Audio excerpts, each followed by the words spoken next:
baby! Oh my goodness! Marlowe hammered! Lined up by Saric. Scores!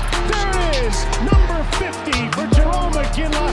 Ferland can't bury it. Loose puck, Stajan scores! Deft, delicate, deadly. Johnny Gaudreau. Monahan, right in, scores! Sean Monahan in overtime. If he doesn't want to get hit, then stay off the tracks. Welcome back, everyone, to the Flames Report podcast. I'm Taranjot Vining, also known as Straight Outta Calgary, and we're back. Took us a while, but we've finally mustered up the courage and found the time to record a podcast episode. And I'm here with my co-host Harkirat. How are you doing, Harkirat? I'm well. I've been chilling. Obviously, now watching the Flames kill it this year, it's been fun, and then obviously school has been a major factor. So how's that going for you?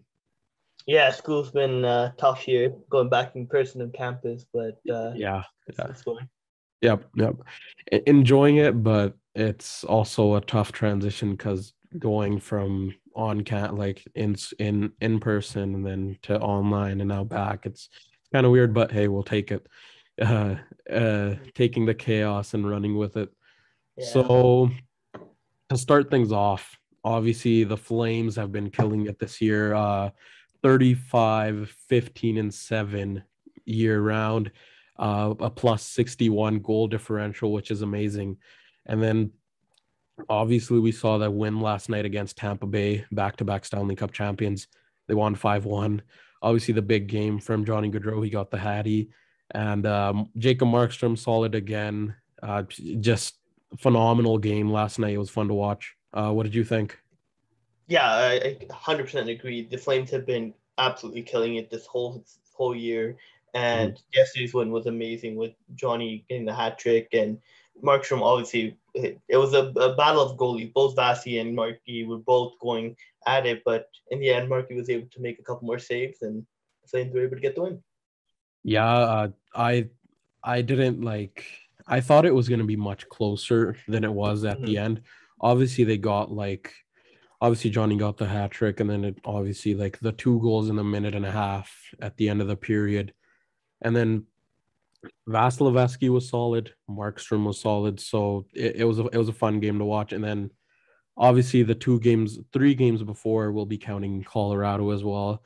Those were entertaining too, apart from obviously Washington. Don't know what happened in that game. It looked sloppy from the start. Like they had the 2-0 lead and then they came back. I think it was 3-1 or 3-0. Yep. It was 2-0, and then it just went back and forth until the very end, until they won it in OT. No, not OT. I'm stupid. Never mind. But yeah, it was a tough game to watch. Alex Ovechkin obviously tied the record for 3rd all-time in goals with Jaromir Jagr. Thankfully, he didn't beat it. I thank Elias Lindholm for flying right at him when he had the chance at the empty netter. Yeah. So I thought he wouldn't score against the Oilers on Wednesday, but the team up north held him out. And then, yeah, obviously the game on Monday was the best game of the week so far, because obviously every time you beat the Oilers, it's obviously a fun game to watch. People thought it was boring. You get that in a tight game like that. Obviously, there wasn't the fireworks that we've been accustomed to in the past Battle of Alberta's, but it was a close game till the very end. Obviously, the 1 goal that the Oilers got shouldn't have even been a goal because they went off the ref. That was a fluke goal, and it was hard to watch that one. You think as seeing previous Flames, you'd see that 1 goal at the fluke, they may come off and stop playing as well as they had been, but no. I counted to Daryl Sutter. He kept them in the game, and they were able to freak out the win. Yeah, that's one thing that's changed. Like, not just the first thing or the only thing. It's one of the many things that we've seen that has changed with this team.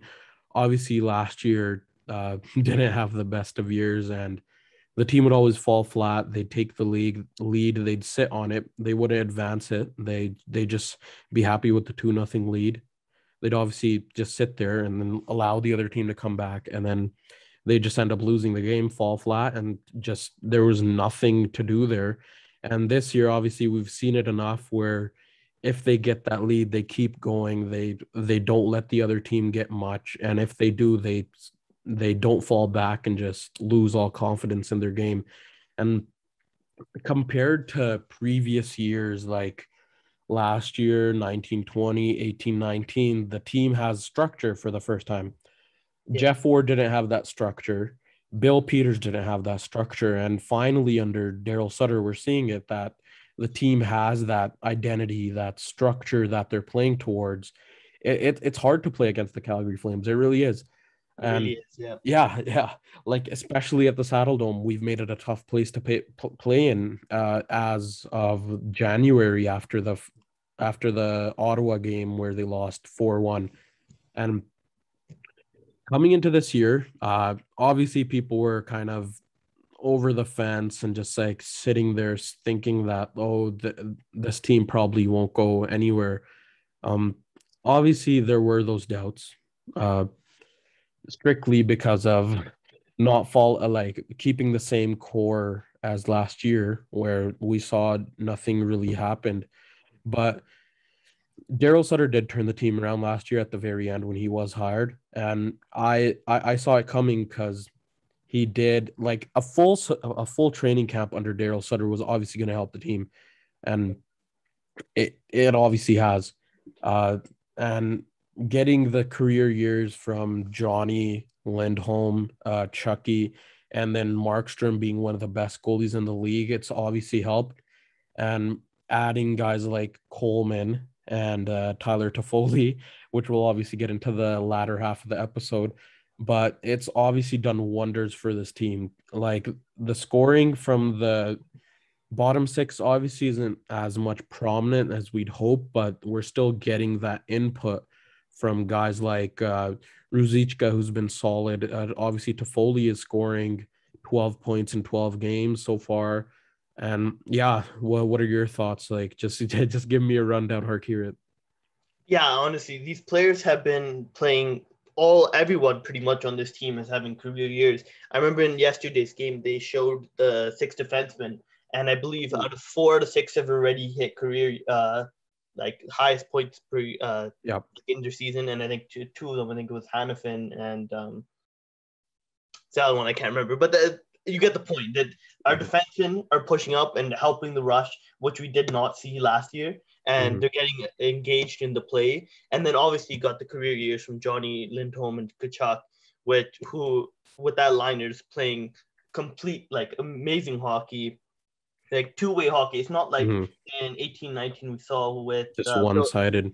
Under Bill Peters, it was more rush hockey. You were able to, with the speed and that quick attack, you were able to score the goals. But I think it's a completely different system under Daryl Sutter with him.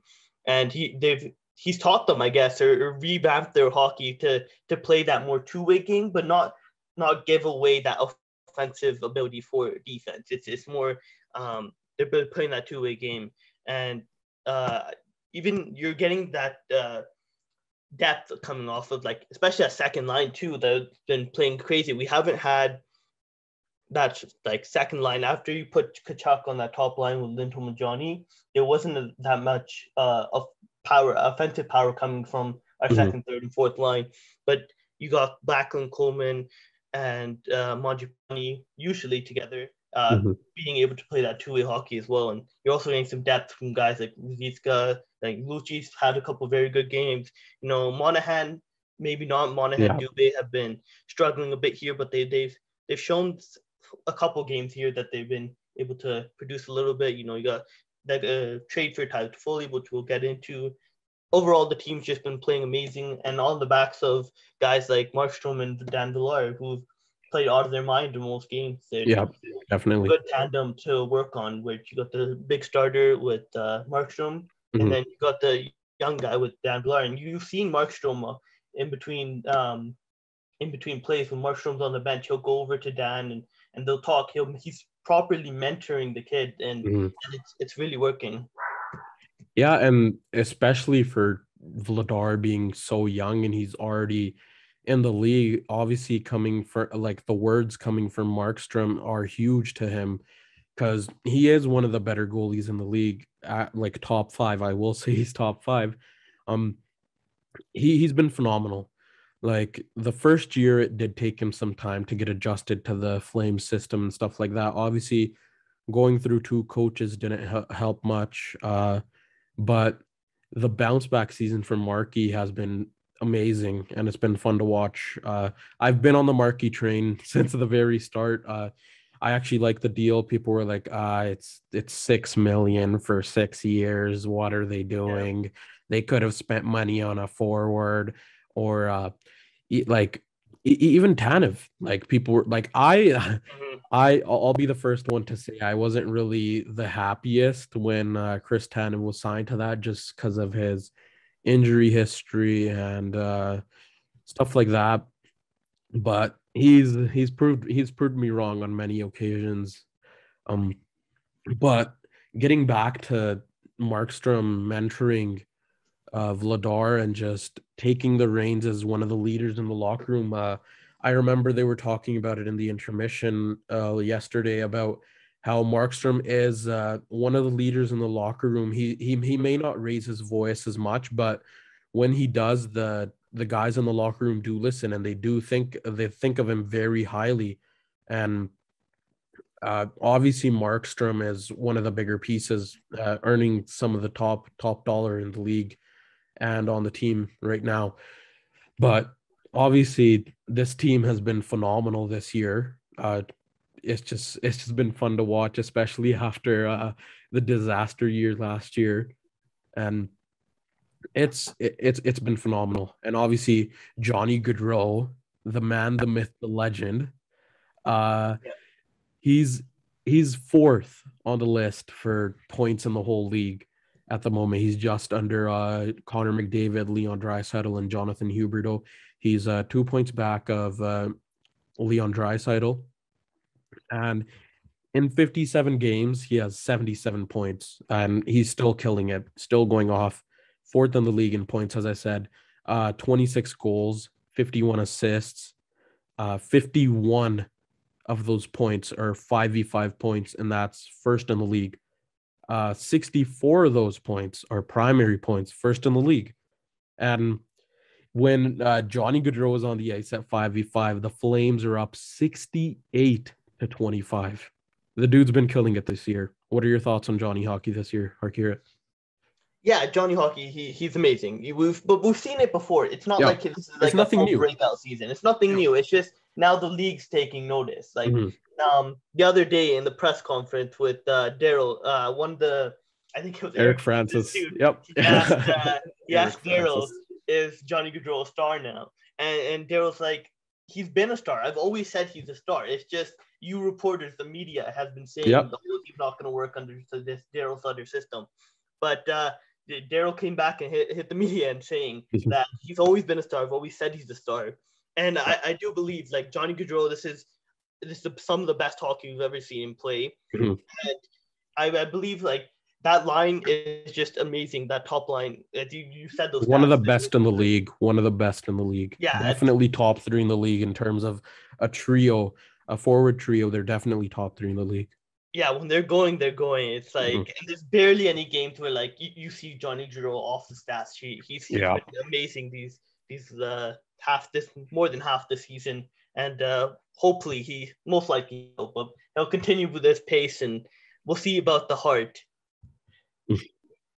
Yeah, and for those Harkey referenced the clip about Daryl Sutter. Obviously, Daryl going into the hiring of Daryl Sutter, people were like, Johnny Gaudreau's not going to succeed under Daryl Sutter. He's not fit for his system, this and that. And he did prove, he proved many people wrong, especially people in the media that made the outside noise.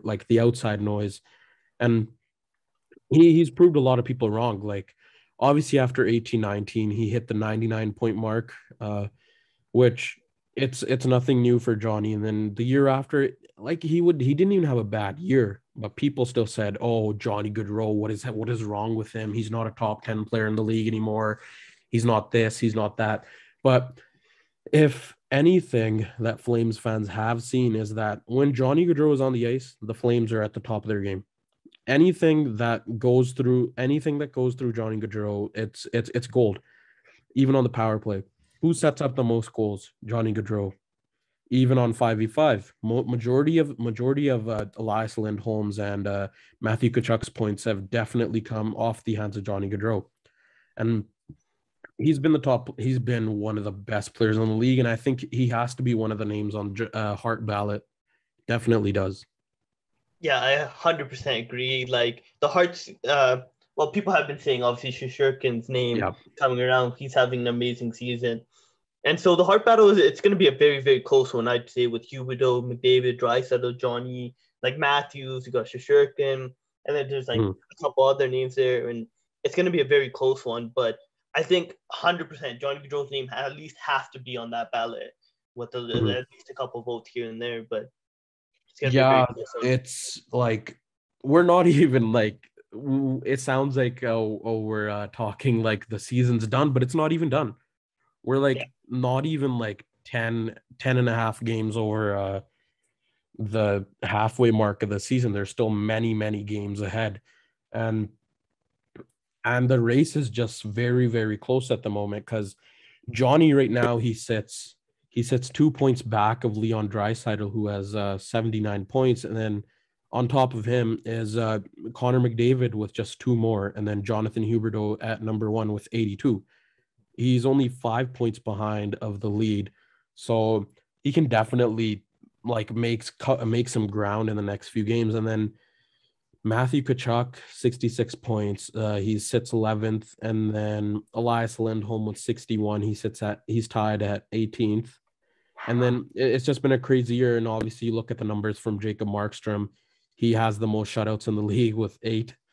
He's almost he has tied a franchise record for most shutouts in a season, which was set by none other than Mika Kiprusoff back in 05-06, where he won the Vezina Trophy. And even save percentage for Markey, he sits 4th with a .927 save percentage. And his goals against average is phenomenal as well, 2.12 goals against average. He's been one of the best goalies in the league.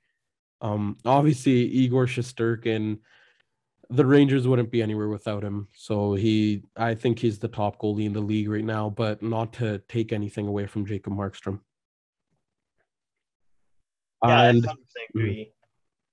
Markstrom's been playing out of his mind, but I do think he isn't that. I think Shesterkin's he's playing one of the best seasons of all of hockey. Yeah, of all time. Yeah, and I'd say Markstrom is a close second. I'd say third. Maybe you throw Frederik Andersen. And I still think he beats out Andersen. It's just a few little numbers here and there because Freddie Andersen has a .928 save percentage and Markey has a .927, and their goals against averages are just like a few numbers off. So it could be that Markey takes him over the next day. Freddie takes him over the other day. So it's just like conflicting numbers at the moment. Yeah, but Markstrom also has 8 shutouts compared to Frederik Andersen 3. So exactly count that. But I do think if we're talking about Vezina Trophy, I think it'd probably go to Shesterkin. Yeah, it's definitely going to Shesterkin, yeah. And this leads right into like a subtopic about the NHL awards. Obviously, the Hart, it's like there's not a bona fide number 1 player that deserves the Hart. There's a lot of candidates out there, including Shesterkin, McDavid, Huberdeau, Johnny Gaudreau's up there, Austin Matthews. Austin Matthews will obviously win the Rocket Richard. There's no question about that. And the other award that definitely the Flames can look forward to are definitely the Selke and then Jack Adams. One thing I will say, there's a lot of Flames fans out there that say Elias Lindholm is the Selke candidate. He wouldn't be my Selke candidate off the Flames. For sure. It'd be Matthew Tkachuk. Matthew Tkachuk. He's having one of the best defensive years in his career, and he should be up there. Obviously, you're not going to beat Patrice Bergeron, who's the model player for the Selke Award and one of the best defensive players in the league. But if we're talking about the best two-way player on the Flames this year, it's Matthew Tkachuk. I'd 100% agree. You look at his like analytical numbers; he's ahead of Lindholm by a decent amount. If you are talking about Selke, you're talking about hockey reporters and writers, it's the most likely won't be their pick from the Flames. Yeah, But, yeah. Lindholm obviously does kill penalties and power play and all that. Tkachuk obviously doesn't kill penalties, but I think that line is 100% run through Tkachuk. He's a major driver of that line. Him and Johnny Gaudreau obviously drive it, but I think even if you take Tkachuk off that line, 100%, it's not doing what they're doing right now. I mean, yeah, to an extent, but there's also the point that, like, obviously the media does have a sort of a bias against Matthew Tkachuk just based off of what's happened in the past with obviously the off the track stuff, which still lives rent-free in Oilers fans' minds. They still call him a turtle even 2 years after the incident happened. And then obviously just other conflicting stuff that media members don't really like about Tkachuk. So it's just like a bias towards him, but we won't really get into that.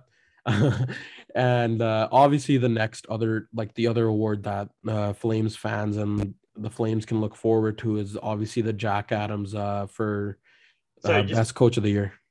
Just real quick, I want to go back to the Selke for just 1 second here. Yeah. I pulled up the plus minus stats. I know no one likes the plus minus stats, but we're talking about hockey writers here, and this is what they use.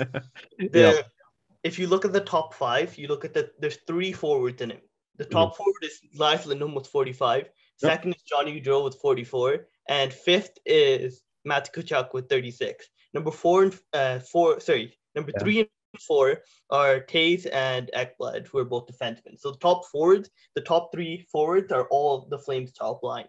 And that just tells best line in the league. Dominated they've been. Obviously, no one likes the plus minus stat. It's a horrible stat, but you have to use it, and in this case, it does help. Especially if it helps push an agenda. So it helps. It helps, and obviously we're talking about the Jack Adams for Coach of the Year.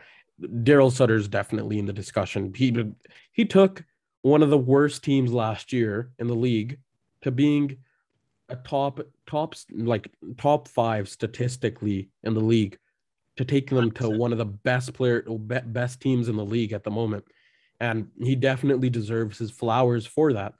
And also there are other coaches in the league that are in the running for the Jack Adams, but Daryl Sutter, man, what a guy. What a guy. Yeah, he's really helped this team, and they're like pretty much top 5 defensive stats, offensive stats, like goaltending stats.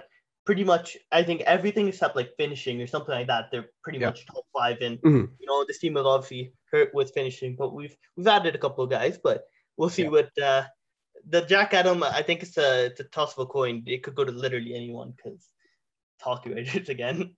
Yeah, there's also like, I mean, we do have a slight bias, but if we're thinking of best coaches in the league, I think, like, if you look at the top 5 teams in the league right now, it's like number 1, it's Colorado. Carolina is 2nd. Florida is 3rd. Tampa is 4th. Toronto is 5th. All 5 of those teams are already people already thought they were going to make the playoffs. Like it was a no discussion or no debate.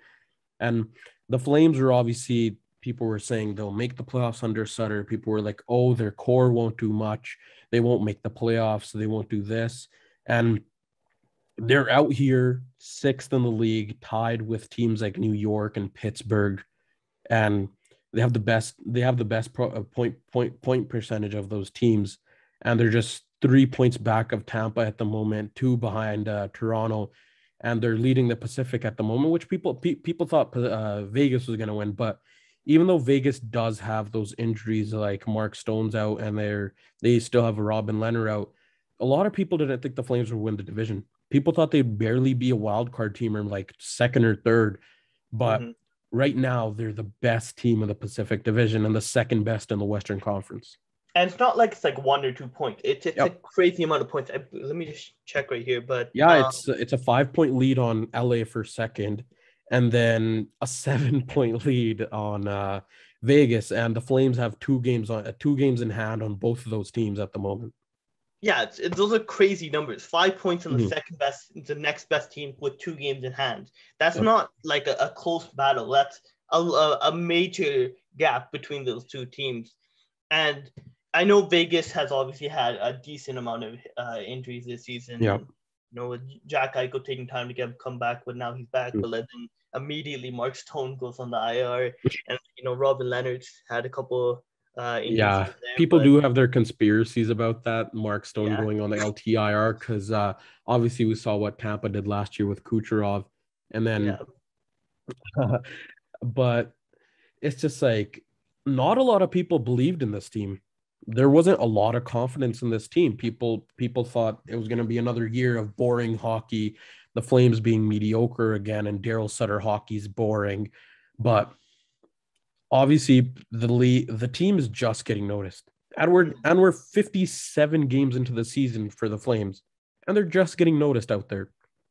And like just recently on Twitter, people are just saying, "Oh, are the Flames real?" They have been real this whole season. They're not the Edmonton Oilers where Oilers fans were calling them real after 5 straight wins, or like the first 2 months of the season where they were the best team in the league.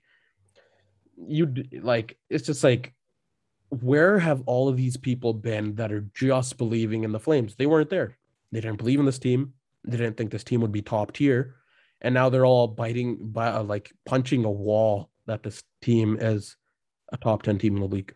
Yeah, 100% agree. It's crazy how people have just started to notice the Flames but this team has been a very very good team the whole season, and they are playing some really really good hockey right now. Mm-hmm. And definitely playing good. It obviously has like the minuses and like the little flaws that people will point out time and time again. And so that leads into our next little subtopic of this segment. Most disappointing and most surprising players from us so far this season. I'll start things off. Most disappointing player for me is obviously Dylan Dubé. Dylan Dubé going into this season, obviously he got the 3-year extension done in August, which was our last episode, ironically. The last one we recorded was talking about the Dylan Dubé extension. And going into this season, obviously there were some really good expectations on Dylan Dubé, and people thought he was going to do good, especially I did as well, and a lot of people out there as well, because he had 2 good years. 1920, he was very good. That was his breakout year in the playoffs, especially. And then last year was pretty solid as well.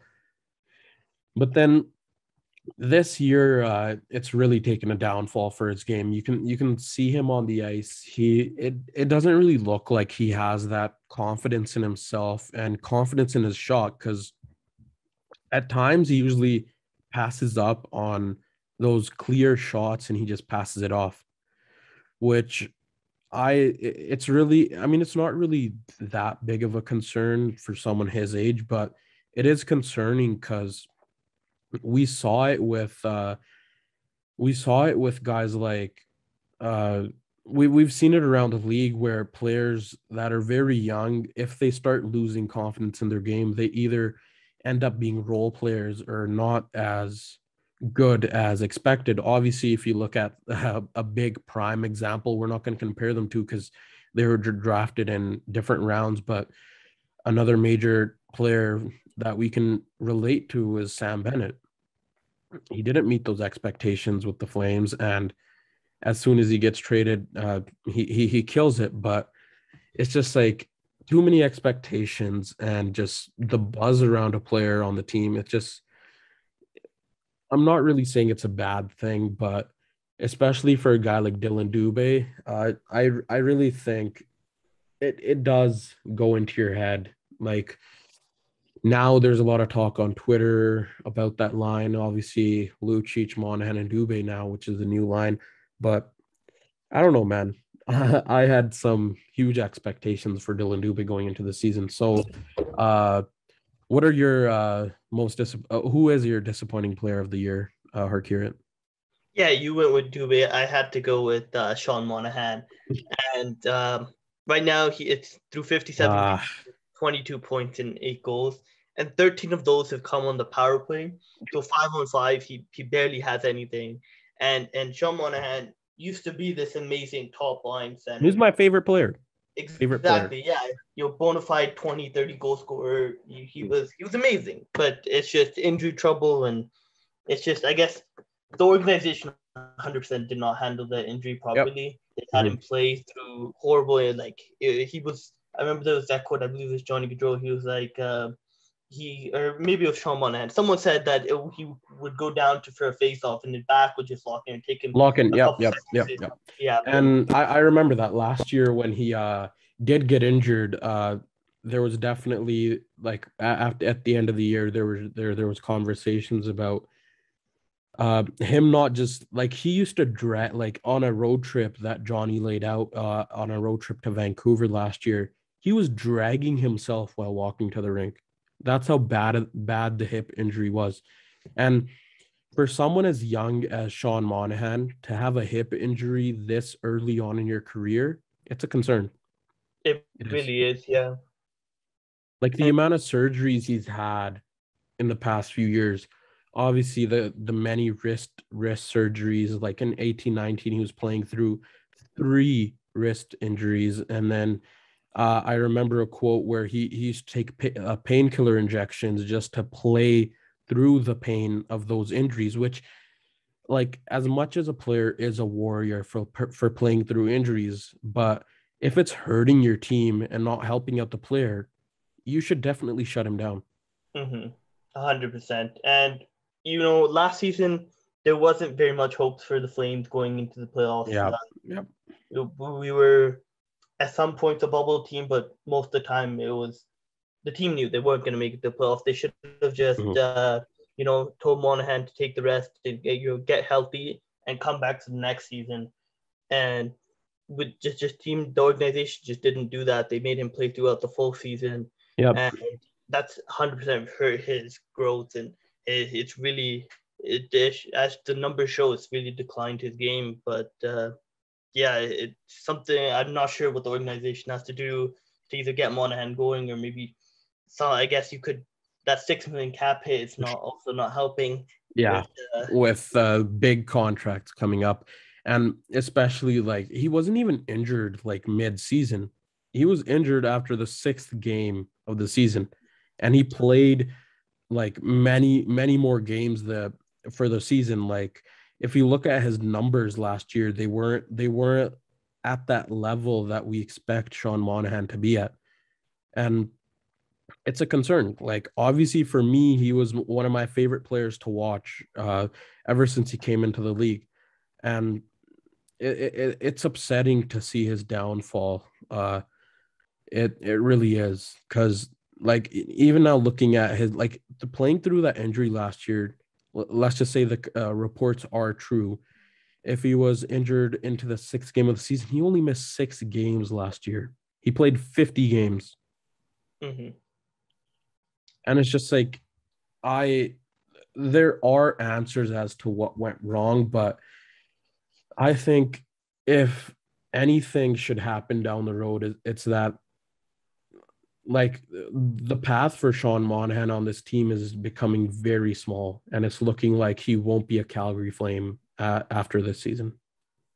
Yeah, I 100% agree. It looks like Monahan's time Calgary Flames coming to end, especially because that $6 million contract and the players we got to get re-signed in the offseason year. Yeah. And leading right into that, the most surprising players, obviously for me, it's going to be none other than not just one player. It's that third D pairing, Nikita Zadorov and Eric Goodbranson.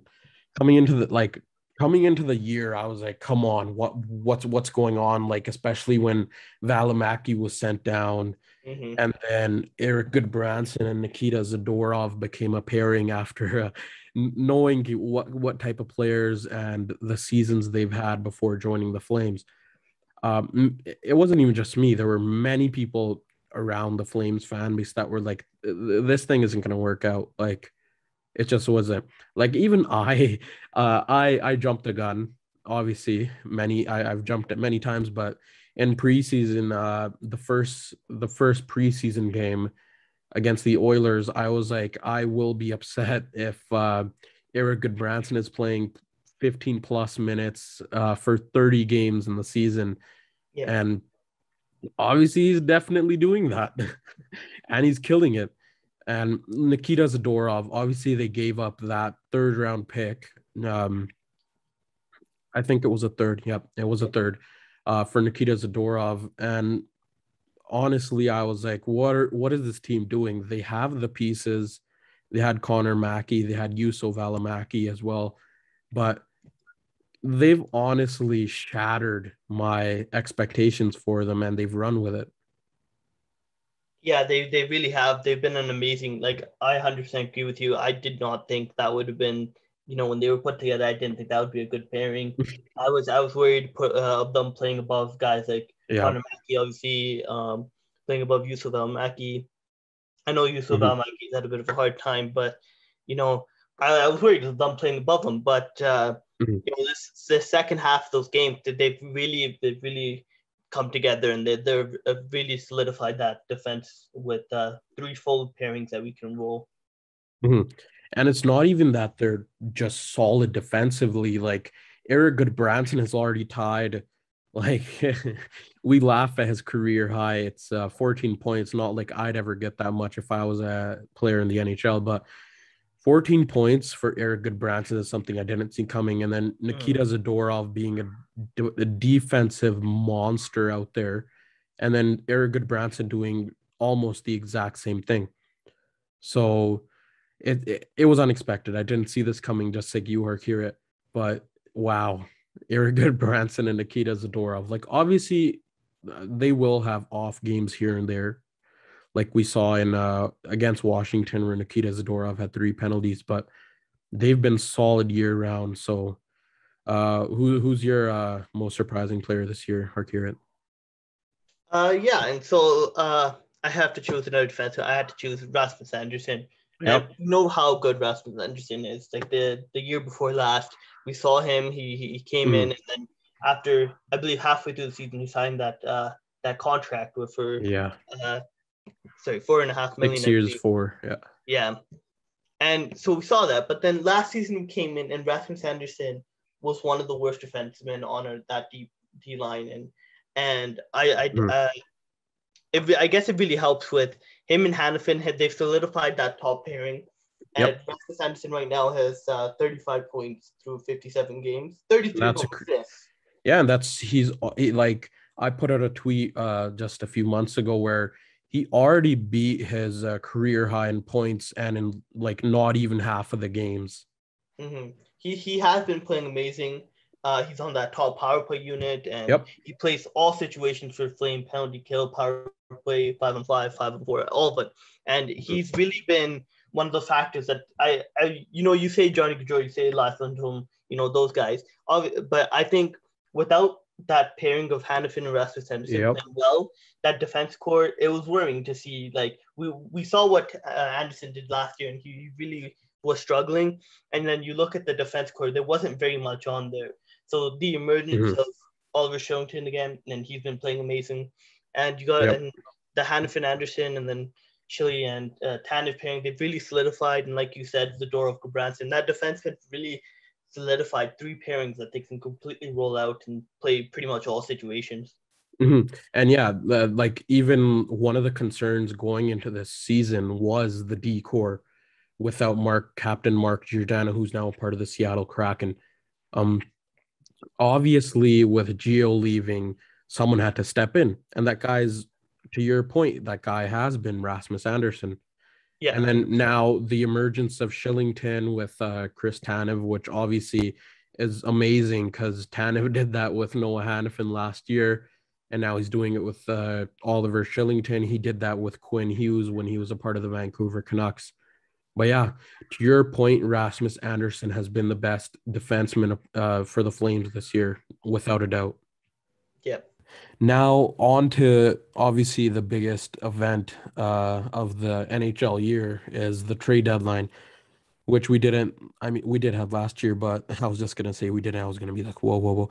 But obviously the trade deadline, the Flames aren't really out on any name, like out yet acquiring pieces. Obviously, after the big trade with Tyler Toffoli from Montreal, people thought the Flames were going to be out, but I do think the Flames will acquire a slight minor piece, like maybe a defenseman or like a depth forward, which would be ideal. But based on cap hit and stuff like that, that it would be interesting to see what the Flames do at the trade deadline. So let's get right into it. So Harkirat, what's the cap hit looking like at the moment for the Calgary Flames? Cap space, sorry.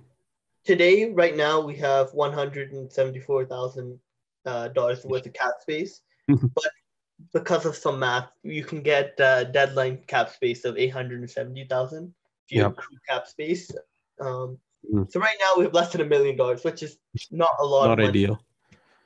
But. Yeah, and then obviously just like the math stuff out there.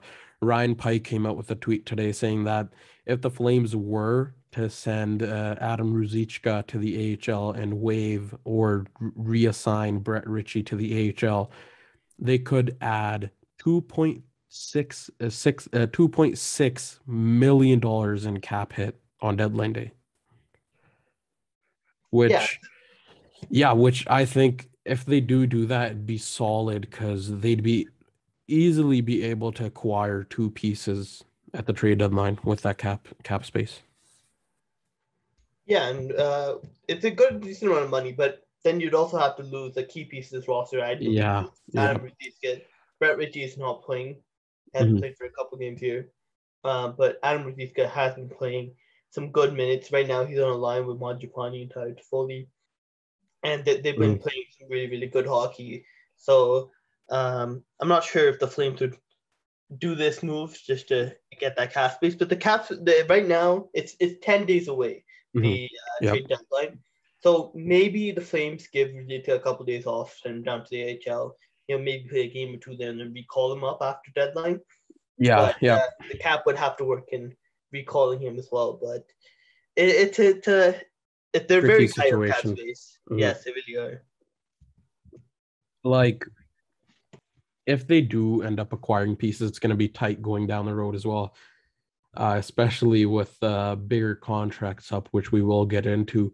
But some of the deadline targets that I think the Flames will look at, like right now for defensemen, one of them would definitely have to be Calvin DeHaan.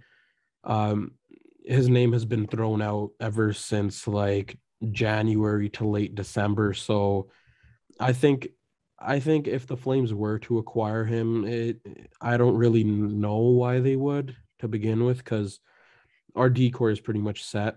Only reason we'd be acquiring a defenseman in the first place at this point of the season is if someone goes down with an injury. But yeah, what's his cap hit looking like, Harkirat? So Kevin DeHaan, his cap hit right now, he's with Chicago Blackhawks. He has a cap hit of $4.55 million, but the remaining cap hit is 1.114, and he's on the final year of his deal right now. Yeah, and then the second name is obviously Robert Haig. He's playing with the Buffalo Sabres at the moment. He had a good he had some good seasons with the Philadelphia Flyers, but it just hasn't been going that well for him.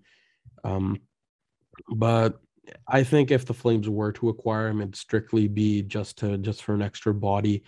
And he is another slightly decent defensive forward, but again, there's not much out there if you want depth defensemen. And it has been said that if the Flames were to make a move at the trade deadline, it'd be at the last minute or the last remaining minutes of the trade deadline, where they'd gauge the market, look at what's left, and then pull the trigger.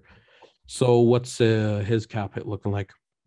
Yeah, for him, so his cap hit's 1.6 million, but the remaining cap hit it's only 392,000. So it's doable with what we have right now. Like I said, he's 27 and he's on the last year of his deal. Mm-hmm. And then the next name, Flame. If you've been following the Flames for the last couple of years, it's obviously a familiar name around the city. Not really the city, but this team. Brett Kulak. Obviously, he was on the Flames. He was a part of the Flames system for quite a long time, and the Flames did develop him, and he did play a couple of games with the Flames.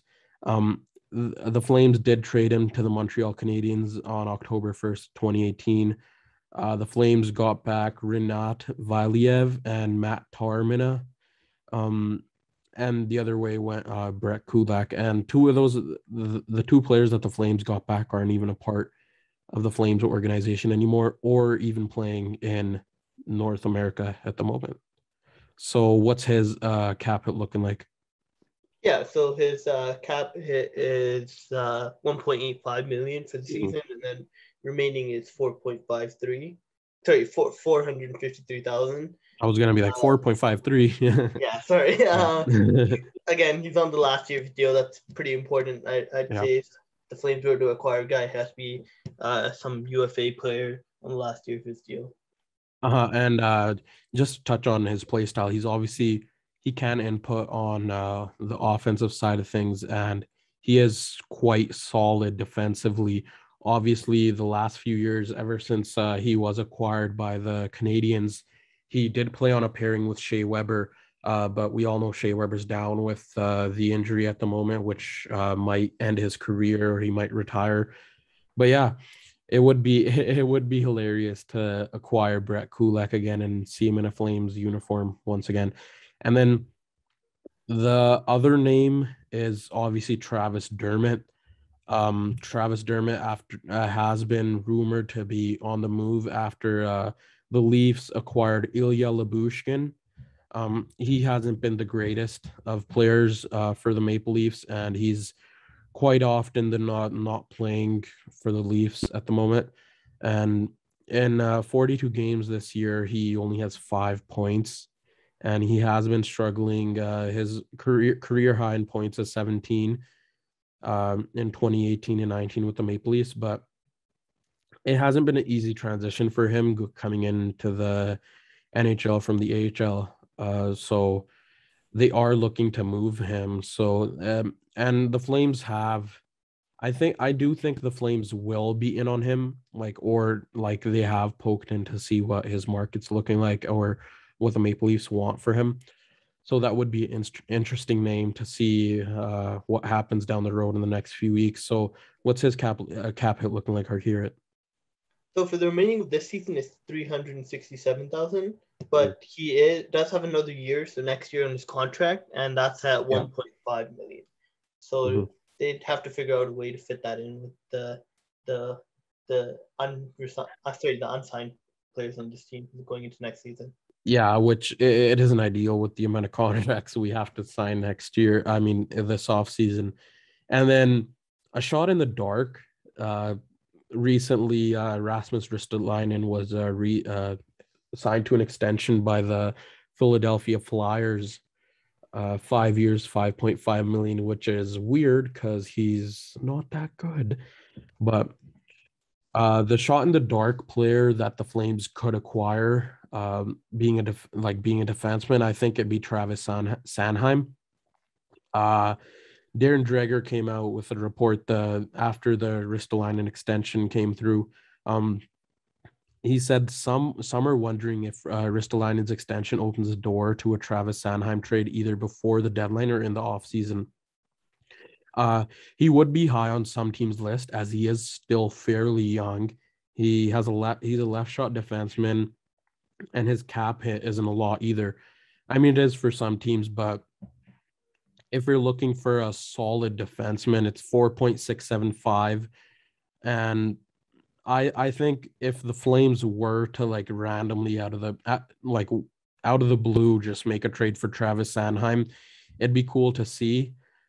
strictly just because he did play in Calgary with the Calgary Hitmen in the WHL. So that'd be cool to see him back in Calgary again. But just cap hit wise, what does his cap hit look like for the remaining seasons on his deal, Harkirat? Yeah, so for this season, it's 1.1 million. Mm. And then, as you said, it's 4.67 for next season. So he signed for next season as well. But after that, he will be a UFA, so won't be under team control. So it'd be an interesting move for the Flames to make. They'd have to move out some money, at least for this one, I would think.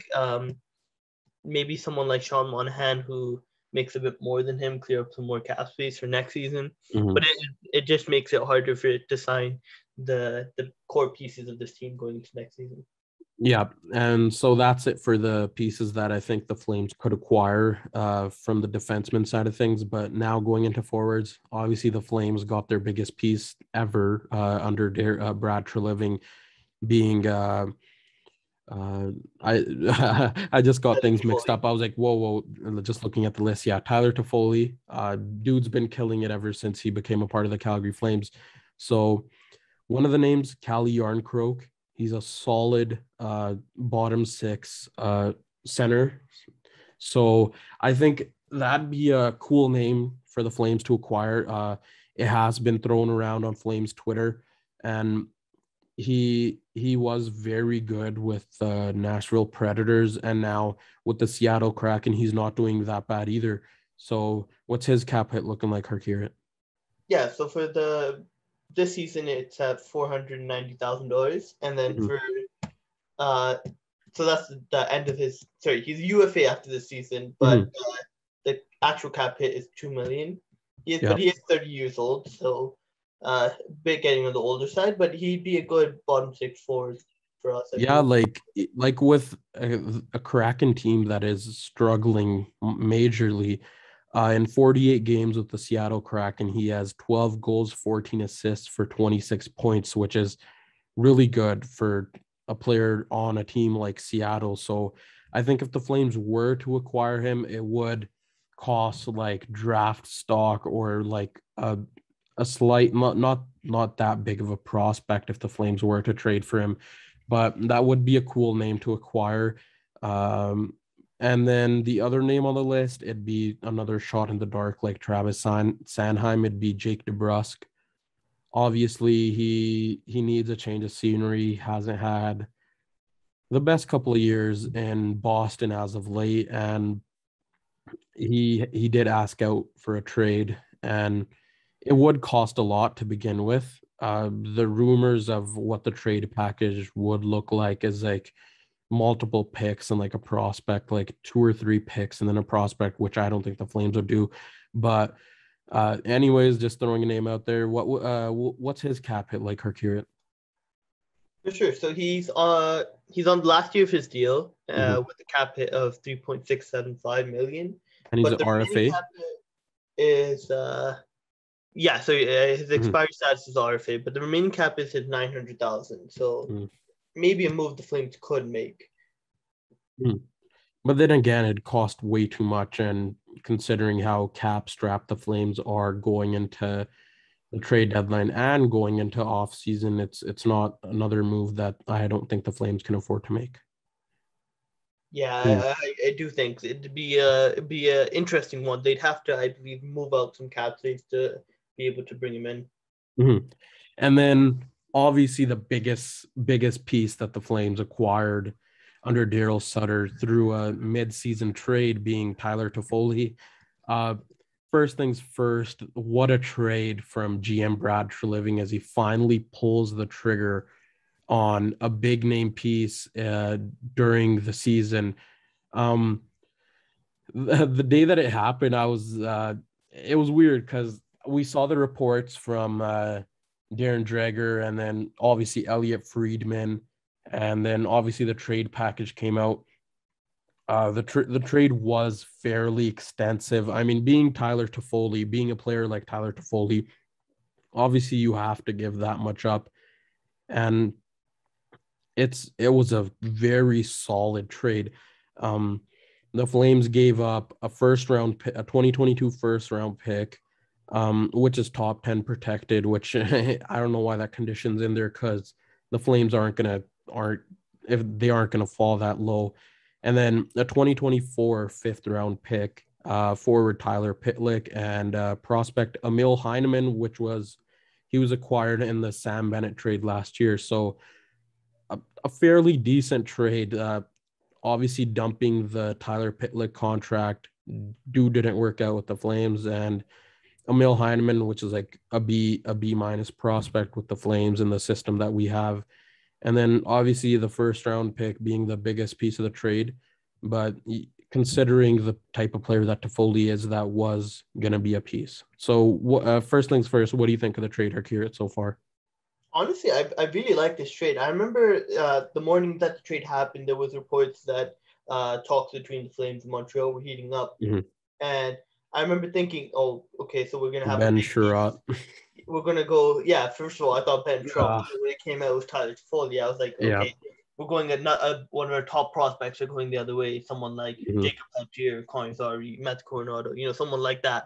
But surprisingly, the biggest thing was the first round pick. But I thought Montreal probably could have got something more out of this trade. But the first round pick, this season would have been a hopefully a very, very late pick in the first round.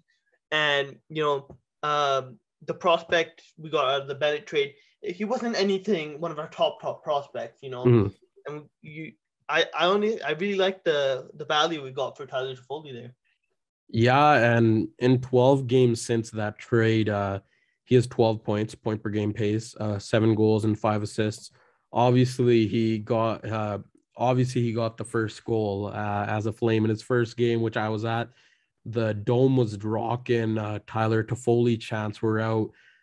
Honestly, that was the best thing I've seen at the Saddle Dome in a while, especially over the last few years where the Flames haven't been at the top of their game. But wow, Brad Treliving finally pulls the trigger, like I said, and then Tyler Toffoli, who's been an absolute stud with the team so far. And the fact that he has 2 more years left of his deal, which you don't really see a trade like that that the Flames haven't made in a while. Obviously, he has some term, 2 years left. He's not a rental player, obviously. So a solid deal for the Flames, and something that a lot of people didn't see coming. And then obviously there were reports that why it took so long to come through the pipeline was the Flames wanted to include Ben Sherratt in the deal, which is scary, but thankfully Ben Sherratt isn't a thing anymore, even though they are poking in on him.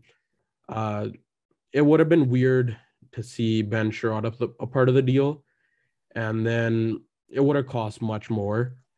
But then again, it's good that they didn't acquire him. But another conflicting trade that did happen was the Flames got Michael McNiven, a goalie from the Canadian systems, for future considerations. McNiven, after the trade went through, McNiven was supposedly a part of the Tyler Toffoli deal at the start, but then they couldn't make the move at the moment. So now he is a part of the trade in the end. So yeah, I believe at the time he was injured, and so they traded after for future consideration. So it was speculated that he was supposed to be a part of that Tyler Toffoli trade, and just because he was injured, he was acquired later. So yeah, that's the trade deadline talk. And then money-wise, we obviously know what's coming in just a few months, which Flames fans are dreading. Some Flames fans putting it aside, and some Flames fans just not waiting for the day in which the Flames are going to have to pay some of these contracts. So players that need new contracts, obviously the three bigger ones are Johnny Gaudreau, Matthew Tkachuk, and Andrew Mangiapane. And after that, it's Oliver Shillington, who's an RFA. Matthew Tkachuk is an RFA. Mangiapane is an RFA. And then Adam Ruzicka, who's also an RFA. Eric Goodbranson, Nikita Zadorov, both of them being UFAs. And then Matthew Phillips, who's also an RFA. And then the bigger name on this list, Johnny Gaudreau, who's obviously a unrestricted free agent. So something a lot of Flames fans are dreading. So what do you think Johnny Gaudreau's contract is going to look like, Harkirat? Yeah, it's going to be a big one, given the way he's played these last couple of years, and especially this year being his contract year, and he's playing amazing, fourth in points in the entire league right now.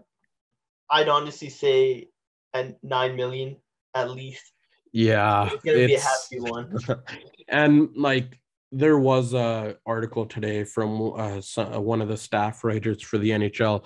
Obviously, the Flames don't like Brad Treliving and the Flames. They've been quiet from the first day that negotiations could have started last year. And then Brad reiterated that things are going to remain quiet, that they're going to, I mean, they aren't leaving it till like after the season ends, but they're strictly focusing on hockey. And Johnny did say that going into the year. But again, like you said, the contract is going to be a huge one. Johnny's in for a huge payday.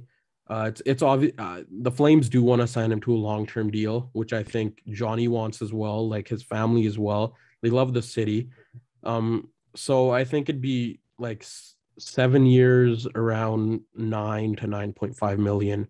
And then the next big name on the list is obviously Matthew Tkachuk. He already makes $7 million, and his qualifying offer alone is $9 million. So obviously they're going to have to up it up a bit, bring the offer to like a little bit more than the just $9 million qualifying offer. So what do you think his deal looks like, Harkirat? Yeah, so I think 100% he does. He's worth $9 million. His qualifying offer, he's worth it. But I think, yeah, like you said, I think it'd be about the 9.5 range, another 6-7, around 6 or 7 years deal. Mm-hmm. And then Andrew Mangiapane, obviously the dude's a stud. Andrew Eat Bread, breakout year the last 2 years. He's been killing it, and I don't know why the Flames couldn't have gotten it done the year he signed his extension.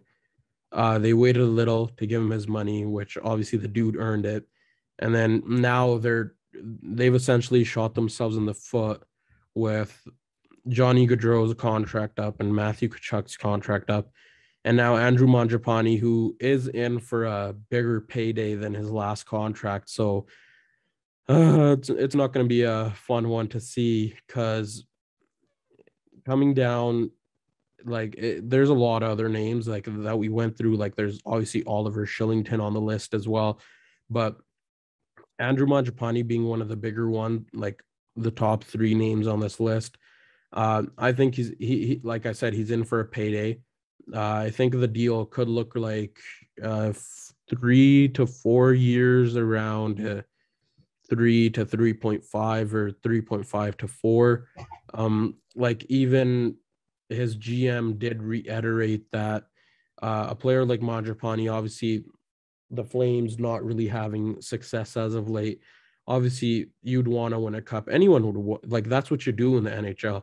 And then you're looking forward to win a Stanley Cup. And then there were those comments and people were freaking out. But what else is the agent going to say? So what are your predictions for the contract, Harkirat? I think for Mangiapane, he's thinking more than 3.5.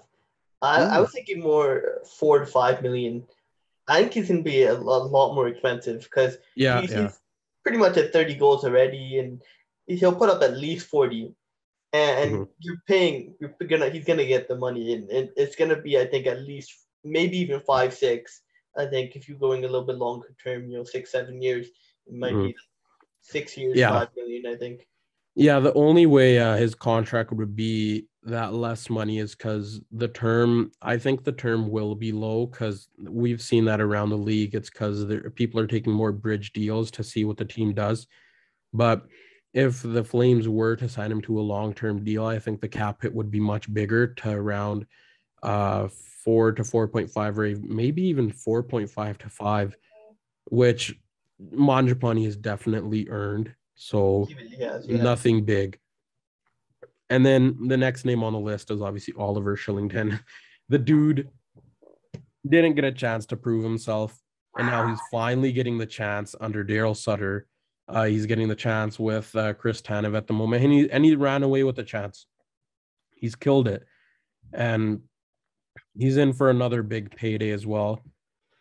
So my prediction for his deal would be around 4 to 5 years, or 3 to 4 years at around 3 to 3.5, or maybe even 3.75. And then what do you think? What do you think his deal is going to look like, Harkirat? Yeah, I think around that cap hit, 3.5 to 4 million is a good number there. And maybe I agree, 3 to 4 years would be a good place year for term range. Yep. Yeah. Mm-hmm. And then obviously the other names on the list, Eric Goodbranson, Nikita Zadorov. They're obviously going to ask for another pay raise as well. But then the other two younger names on the list, Adam Ruzicka. I think Adam Ruzicka will get a slight raise in his deal at the moment. Obviously now he's on the main roster at the moment. Absolutely killing. He is solid at the moment. And then his deal at the moment, it's a regular ELC. It's the final year of his entry-level contract. He's only getting paid $800K. So his new deal would be looking at around maybe 1 million to like 1.2 million, not much. Yeah. And then obviously Matthew Phillips, he's been killing it in the AHL. It's nothing new. A lot of people have said that he should be getting a chance instead of guys like Brett Ritchie and Brad Richardson, which honestly should be the case because he has earned it.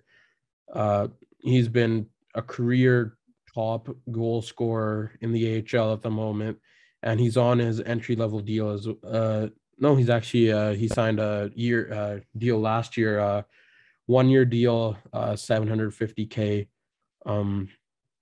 RFA again, but then he's honestly, it's just weird because I don't really think with the system the Flames have that he'll be given a proper chance with the team, but it'll be fun to see what he does. So his pay raise would be around 2 years at around 925, or like 3 years at around 1, maybe somewhere around that range. What do you think, Harkirat? Yeah, 100% agree. He's not going to be making, I think, more than $1 million without playing in the NHL. And I think, 2 years is good for the player and the team. It probably gives a chance for Matthew Phillips. The next 2 years, you really do hope he'll be able to, get a spot in the NHL roster. And I do think he's a good player. You've seen what he's doing down in the AHL. And I think he should deserve a chance to get up, but I don't think he'll maybe in the playoffs or deeper in the season, if we get some injuries, he might be able to solidify a spot in the NHL roster. Mm-hmm. And then, yeah, that's pretty much it for the players that need new contracts. Obviously, it's not going to be a fun one looking forward to with guys like Johnny Gaudreau, Matthew Tkachuk, and Andrew Mangiapane looking for paydays. And then, yeah, just a great year so far, and happy to be back recording a couple of this episode. So, yeah, how'd you feel about being back into the mix of things again, Harkirat? Yeah, it's really been a while since we've but yeah, it's fun. Like to be back. Yeah, just been busy, but we'll definitely record a couple more podcasts down the road. So yeah, that's episode number 6 of the Flames Report podcast. I'm Taranjot Vining, and with me is Harkirat. So thank you guys for joining us. Yeah.